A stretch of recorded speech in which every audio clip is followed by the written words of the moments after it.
What are types and shadows, and why are they important?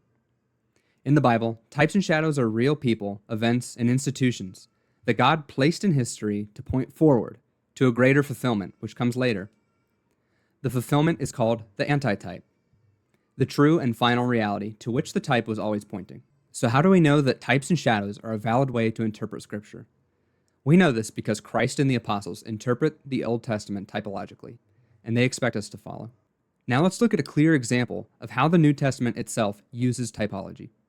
The Apostle Peter does this explicitly in 1 Peter 3, after referring to the flood and Noah's family being saved through water.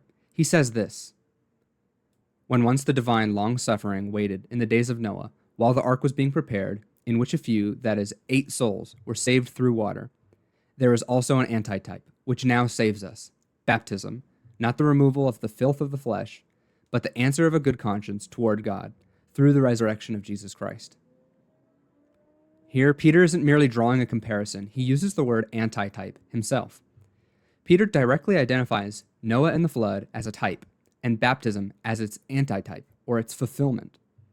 In other words, baptism is not a later symbolic comparison that we can impose on the text of the flood story. It is the divinely intended fulfillment of the flood itself. And because the antitype must be greater than the type, Peter uses this typological relationship to point to the saving work of God in baptism.